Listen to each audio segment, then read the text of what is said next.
Everyone, it's Ken Hicks Jr. Just to let you know, the YouTube channel is sponsored by wildandthunder.com. It's actually my own soap company. Here's some shampoo. Check out these bars of soap, man. You probably can't see, it's pretty dark there. But anyway, they're pretty legit, 6.5 ounces. The deodorant, fantastic. Pretty much reached out to a local artisan. I told him, like, hey, I'm tired of getting this garbage from these big box stores, and we come up with a line. So wildandthunder.com, great. But this week right now, we're going to do some photography.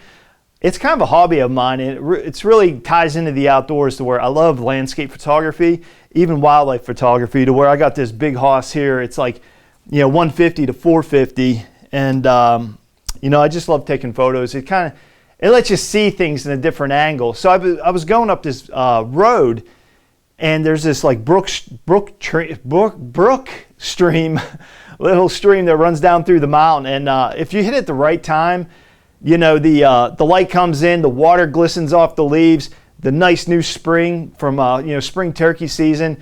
It's like a fantastic shot. This isn't my best photo at all. But sometimes photography is like hunting. You got to wait for the right opportunity to come, and then you got to execute it. But this opportunity, really, I'm not happy with this. This is not a photo I would put up, in my house. But it's pretty cool. And if you guys dig this, give me a like, give me a comment, and maybe I'll get some more of these type of photos. But this is just something I see when I'm in the outdoors, and I really want you to like experience that. Like my photography is like, wow, I want someone to be like, whoa, I wish I was in that spot where you were at. So that's what I was trying to capture.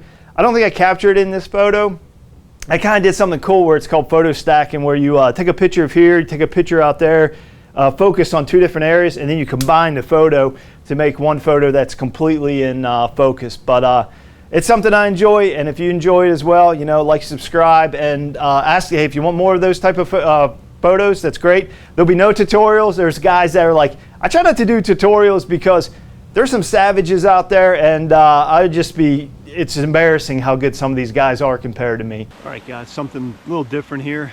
Since I can't shoot any turkeys, I'll shoot some photography. I've been coming past this, when I go up this road here, it's just pretty wild. The moss over the trees, over the rocks, a lot of good, it's a good image. I like it, and I'm trying to capture it. I don't know if I can or not, but I'm gonna try. Well, this is gonna be slick. So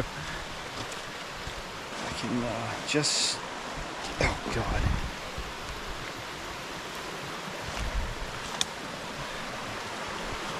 all right.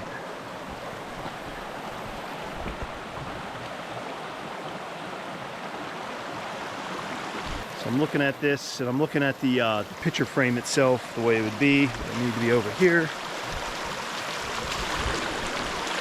I think, see, what really sucks is over there you got some trees and the leaves are flipped up. I don't quite like that. I kind of like this a little bit better. See over here even, because the roots look really cool. It goes up underneath the rocks. And obviously you got your logs coming across, they got moss on them. A little bit of white water. You can see some white water underneath that. You gotta be careful though, because the composition, like this is dark, and so the white water is gonna, it could blow it out. I call it blowing out. I don't know what the technical term for it is. I kind of like this. I kind of wish these flowers were, I would love for there to be more flowers. I think give that a cool shot.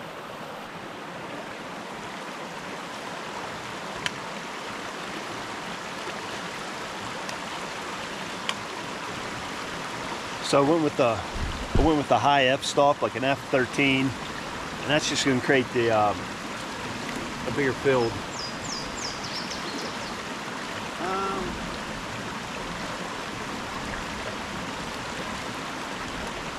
I got ISO 100, so it's going to open up the aperture a lot. It's like a 13-second time lapse that the aperture is open. And what that's going to do, it's going to smooth out all the water. Typically, I don't like to go that high. I like to go like 2 seconds for water.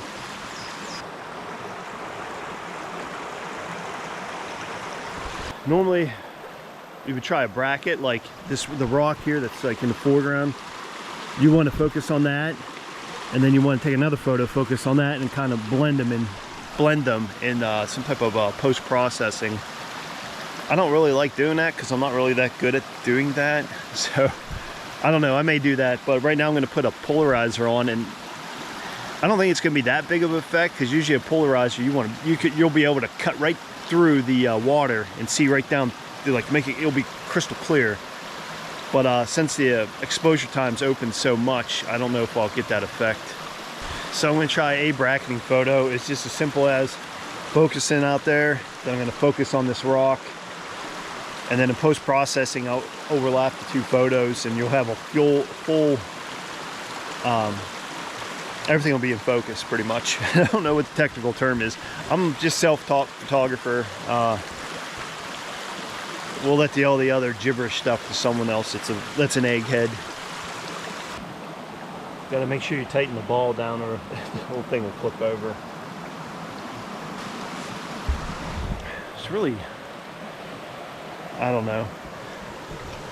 The first shot back there, I think will be all right. This one, I'm not too happy with.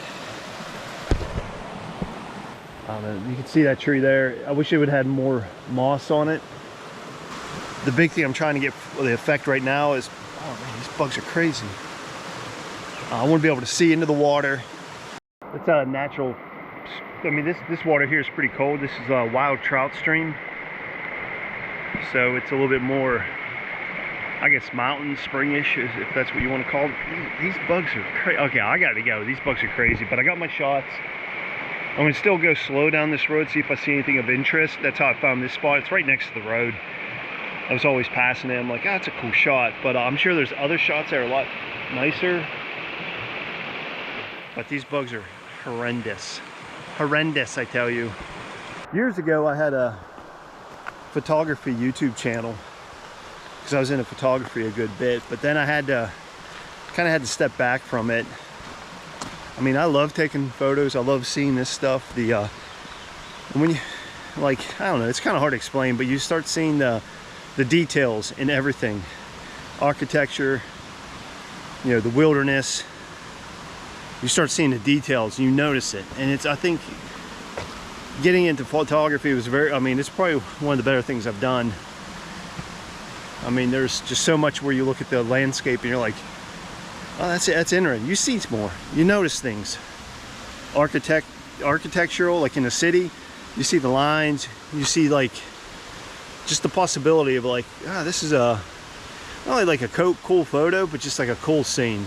You know, it's like you're more in the present, I would guess you would say. It's hard to explain to what I'm saying without sounding kind of goofy, but it's like they would do these festivals like in this downtown area, and you would go, and if you go in the mornings, like before, just go for a walk, and it'd be like everything's set up, but there's no one there. There's no one there. It's like no time on earth will you ever see that situation where there's tables set up. They look pristine, and it's like there's no one there. So I don't know. Then I started taking my photography down there and capturing that. So, but I kind of got out of it. It's just, I enjoyed it, but it wasn't really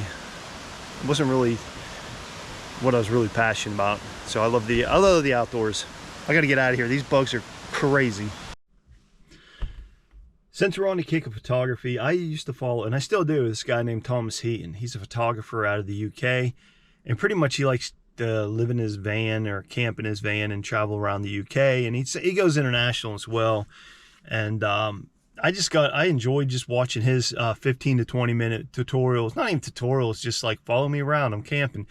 And then he's dropping some knowledge on people. So that's kind of the theme I wanted to go with the outdoors, is just to provide good content for people, and that it's kind of educational. It's not just the time suck. So, but yeah, like I said, I tried to mimic what he was doing, but sometimes you just got to be yourself and do what you love to do. I always dreamed of having like a gallery, and, you know, and people come in, they buy my stuff and all that, you know, but it's like, that's a lot of work, and very few people make it. I mean, so, but Thomas, like, he opened my eyes up to, and a lot of other guys have too, like, where you could do what you want, and you can make a living. You may not be like crushing it, like, hundreds of thousands of dollars a year in profits, but you can make a living in doing what you want. And I think that's very important. A lot of people, to be honest, I have what's called like golden handcuffs, to where it's like, I do well for myself, through my 9 to 5, to where it's like, wow, to replace this, I'd have to have a business that's doing at least minimum 2 million a year in revenue to get like the profits that would replace the income I have now. So, but it's not really, I'd say it's not so much that, but it's just, I actually like what I do for 9 to 5. And to this, I go hunting, and I go to the outdoors in spurts. It gets me, then I got to take some rest. So it's like when I get back to South Carolina, I'm taking like a long time. I have other projects I want to do around the house. Oddly enough, I'm going back into camping 2 weekends in a row, which I'm not too happy with, but I already committed. So I have a problem of committing to things and then be like, man, why did I do that? I don't have time. I was actually supposed to go to the West Coast this year, and I had to back out. I hated to do it, but I was just like, I just can't do it, because I'm going to Colorado, and then, God willing, Iowa for archery season this year, if I get drawn. So anyway, that's my ramble. But I love photography. I love just the way it makes you look at things differently, and the different perspective of things.